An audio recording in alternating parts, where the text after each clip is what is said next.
Muy bien, seguimos en Monitor Económico en la pantalla del canal 5 días. Hoy queremos hablar sobre el tema empleo. El tema empleo siempre es un tema que interesa mucho a la ciudadanía porque todos soñamos de alguna manera con tener nuestra casa propia, ¿verdad? La vivienda propia es un sueño muy arraigado en el paraguayo y en todo el mundo en realidad, ¿verdad?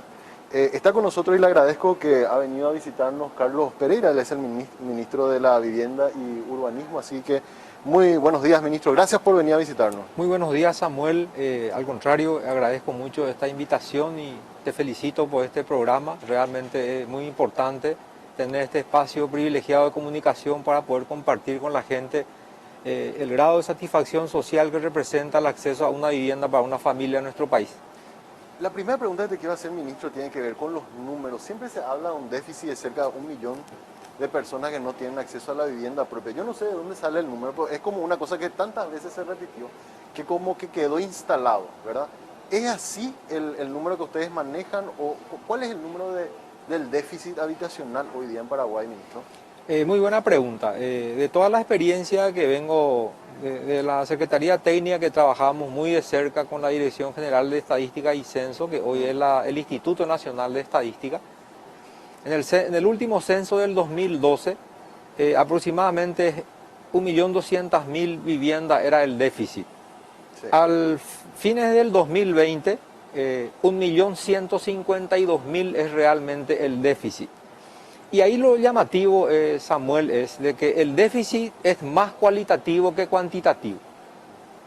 Apenas según el sondeo de la encuesta permanente de hogares, nos llega a 80.000 el déficit cuantitativo, sin embargo hay más de 1 millón, casi 100.000 el déficit cualitativo. ¿Cuál es la diferencia entre ambas cosas? Ese déficit se refiere a la calidad de las viviendas, al deterioro de las viviendas que uno puede visualizar apenas recorriendo barrios y sobre todo si nos vamos al interior del país, ¿verdad? Justamente nosotros tenemos un programa dentro del ministerio que es mejora y actualización o mejoramiento de algún dormitorio, de algún baño, de alguna cocina. Y es impresionante, Samuel, la cantidad de personas que acceden y que solicitan esa asistencia, ¿verdad? Eso nos da la pauta de que realmente el Ministerio de Viviendas hoy es concebido solamente por el concepto de las viviendas sociales, ¿verdad? De hecho, también quiero aprovechar este espacio, porque ahora tengo justamente una manifestación creyendo de que queremos eliminar el programa Fonavis, cuando que nosotros hemos sido los que ciertamente fortalecimos ese programa, incorporando mecanismos de control, mejores prácticas, haciendo más transparente todos los procesos que interactúan en el mismo, de manera de que exista trazabilidad. Pero lo que nosotros vemos es de que no existe una oferta diversificada de inmuebles o de unidades habitacionales a la clase media, que es donde realmente tenemos un enorme listado de solicitantes, tanto de funcionarios del sector público como del privado, y creo yo de que está dentro de nuestra obligación como institución, por carta orgánica. Hoy el MUP es quien dicta las pautas en materia de política urbanística y en materia de vivienda y hábitat. Pero sería casi, Samuel, como un contrasentido no hacer nada para poder ampliar la oferta de inmuebles para la clase media, ¿verdad? Habiendo toda una ley de fomento a las viviendas, ¿verdad? Y ahí te iba a preguntar, la ley de fomento a la vivienda creo que salió como hace 2 años y medio, 3, Sí. y estaba en proceso de reglamentación. ¿Por qué se tarda tanto en terminar ese proceso para que se pueda aplicar esa ley? Bueno, yo te cuento que el reglamento está. Ahí lo que ocurre es de que es como nuevamente tenemos escalas para el subsidio habitacional de las familias, ¿verdad? Conforme a sus ingresos.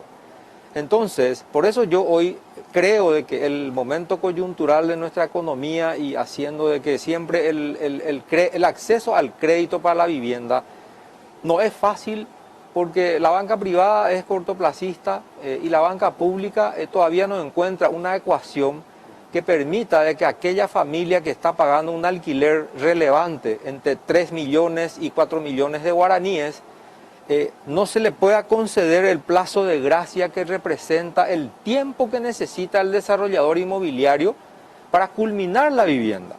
Lo ideal sería de que si la vivienda tarda 18 meses, alguna entidad financiera tenga la capacidad y tenga la política contracíclica de aguantar ese periodo de maduración y en el mes 19 recién empezar a cobrar la cuota del préstamo, como para que esa persona que hoy y siempre ha venido pagando alquiler solamente pueda también tener el sueño anhelado de acceder a su vivienda o a su departamento. O sea, le sale el crédito y se pueda mudar ya a su casa. Exactamente.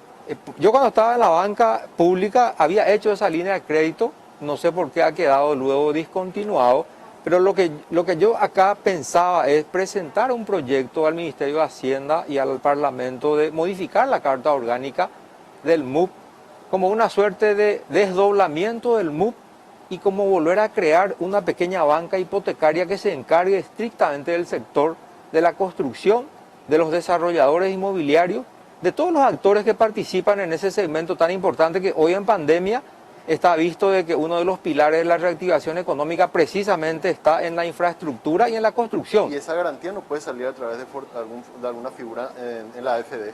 Y podría ser, de hecho que... Nomás para no volver a crear otra vez una nueva institución, por así decirlo. O sea, y realmente no es una institución, Samuel. Yo me remonto un poco a los antecedentes del MUP. El MUP es una entidad que ha venido pasando por una sucesiva serie de transformaciones en su personería jurídica, ¿verdad? Alguna vez fue el Banco Nacional de la Vivienda. Sí.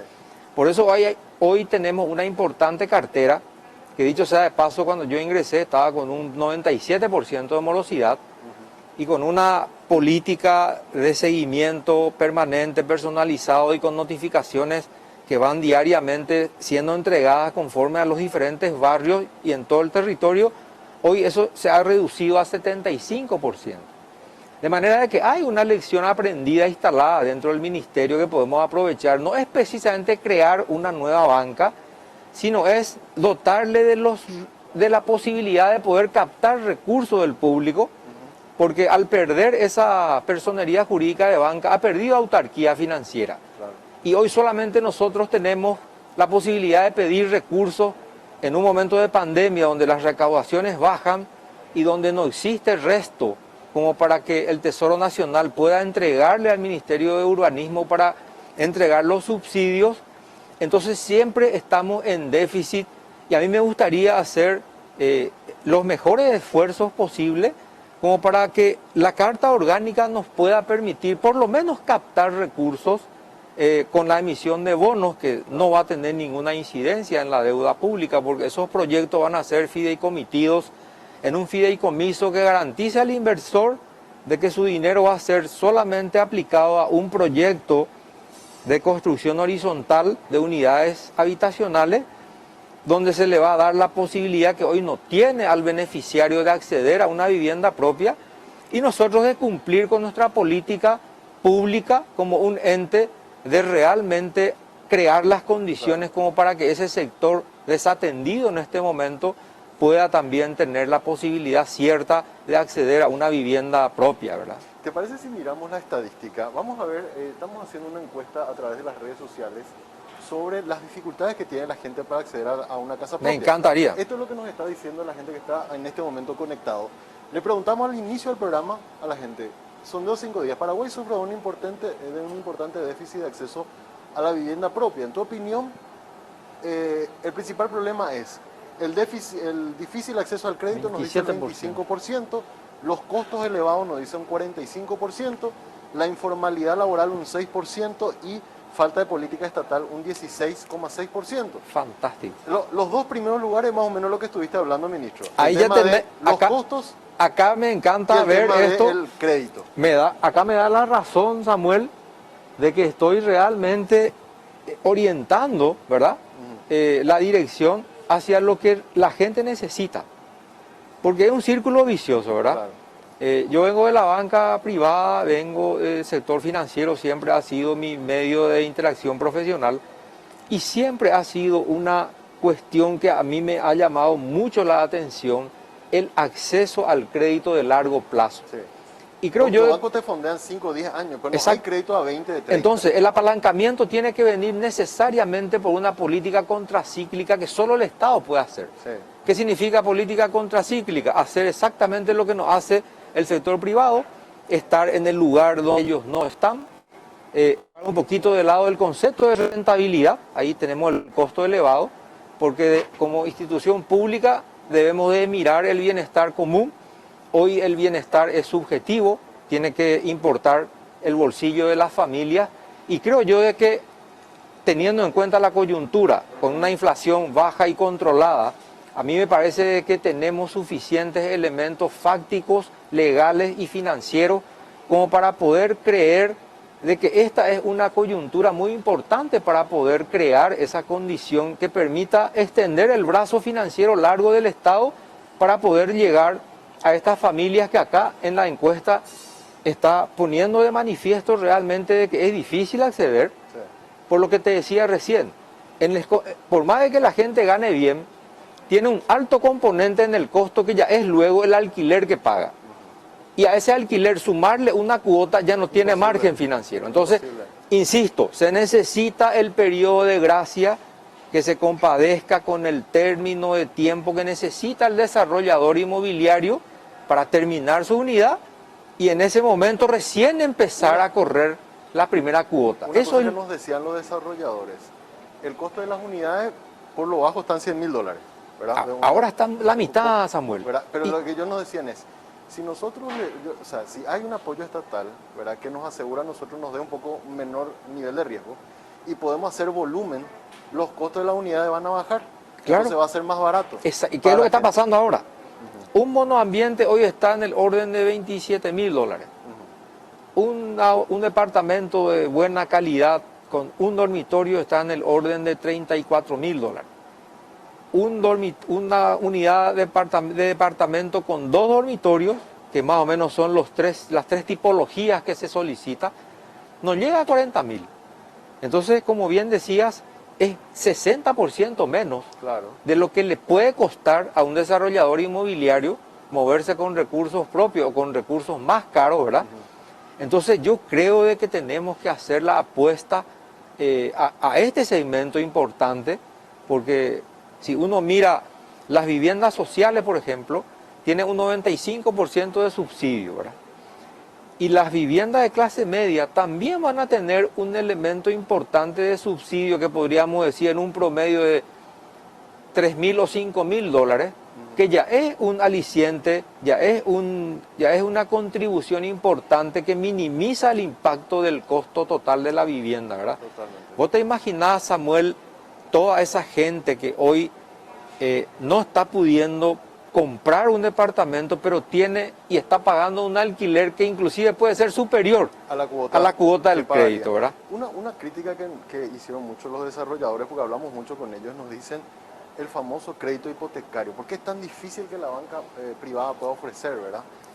¿Cuál es el problema? O sea, ¿necesitamos una ley especial para eso? ¿Necesitamos alguna política? ¿Quién es el que tiene que empujar para que el crédito hipotecario pueda llegar a más familias? Podamos tener experiencias como la que se han visto en otros países donde mucha gente accedió a la vivienda gracias a esa figura. Mira, yo de mi experiencia en la banca pública, haciendo un trabajo y firmando un convenio con la Dirección de Registro Público, hemos podido reducir hipotecas que se tramitaban en 6 meses, lo hemos sacado en menos de 30 días, ¿verdad? Yo creo que acá, más allá de lo que hay que cambiar, es buscar digitalizar, modernizar, que la conectividad funcione y que eso sea un trámite, un mero trámite, no más. Que no sea el principal trámite que tarde.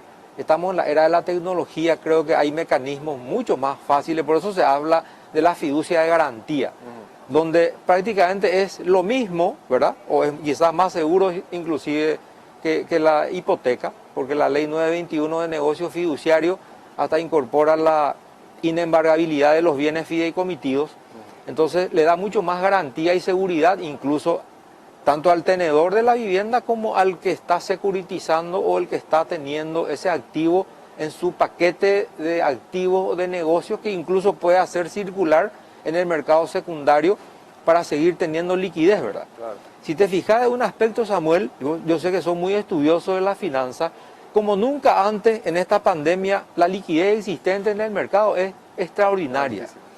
Tanto es así de que hay mucho más depósito en letra de regulación monetaria que no paga más del 0,75%, cuando que, por ejemplo, en el sector de la construcción hay una necesidad hoy de 250 millones de dólares con certificado de obra, que muy bien puede ser una garantía para poder dinamizar ese sector, que a su vez está generando empleo, que es lo que necesitamos reponer por los puestos de trabajo que se perdieron en pandemia, ¿verdad?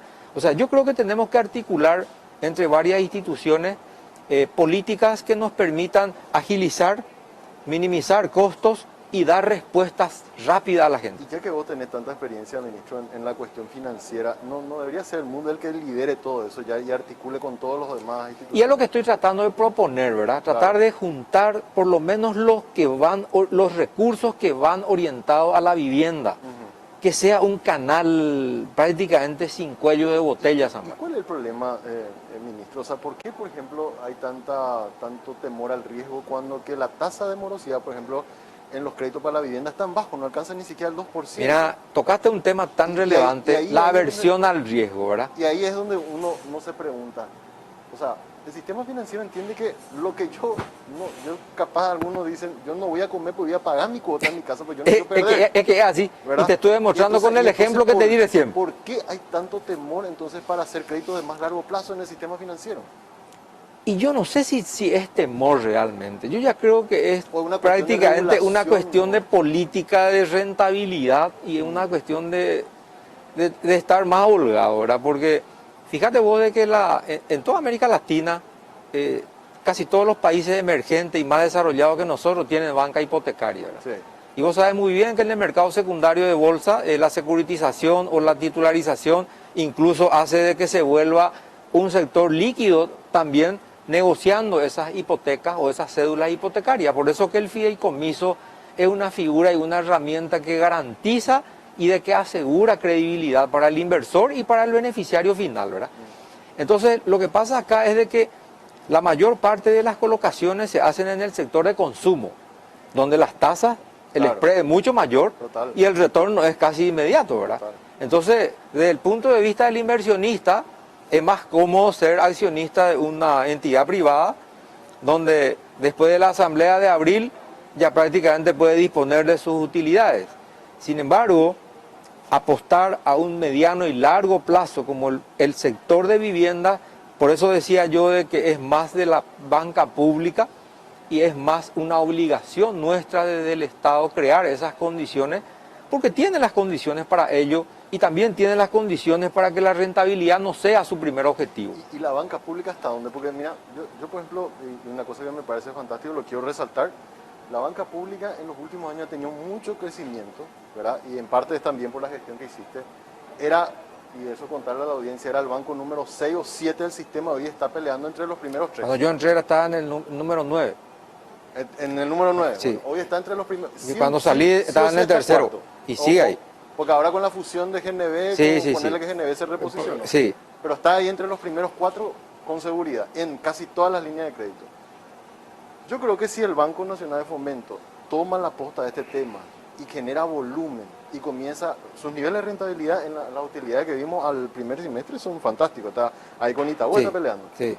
Puede llegar a ser un gran actor que dinamice la economía, porque hoy necesitamos obras, porque encima de un doble efecto, genera un impacto social en esa familia Totalmente. que llega a la casa y genera puestos de trabajo para todo Absolutamente, eso, tiene un impacto. para toda esa gente que está necesitando hoy laburar, electricista, pisero, mueve albañiles, toda la microeconomía. Entonces, ¿dónde comienza? ¿Quién es el que dice, bueno señores, comenzamos ahora acá a laburar con esto y a empujar esto? Yo estoy hablando con el BNF, nos está ayudando a articular un fideicomiso también por todo el tema del bañado, de la franja costera. Sí.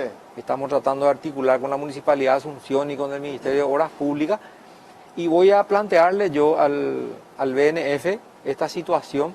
De hecho, tuve hace una semana una comunicación con el ministro de Hacienda. Le voy a hacer llegar este proyecto precisamente para hacer un complemento de lo que vos decías, ¿verdad? Que nosotros desde el ministerio seamos un colocador y un canalizador de recursos, así también como un captador de recursos que estén dispuestos solamente a invertir en el sector inmobiliario. Entonces no le va a afectar a la banca pública en su calce financiero, porque ahí está el tema en las finanzas, financiar un activo de muy largo plazo con pasivos o con captaciones de corto plazo. Entonces, esa sensibilidad tan aparente y que uno tiene que saberlo manejar, más aún en una situación como la que vivimos, donde la volatilidad de repente te pasa una mala jugada. Entonces, creo yo de que tenemos el segmento apropiado que está dentro del mismo segmento de la construcción. Ahí hay constructores de todo tipo, el que hace viviendas sociales, los que hacen viviendas familiares, los que se consorcian para encarar proyectos mucho más optimistas y de más envergadura, ¿verdad? Entonces, como bien decía, necesitamos mover ese canal productivo, poner foco de productividad en el que genera empleo, claro, que es la infraestructura, ¿verdad?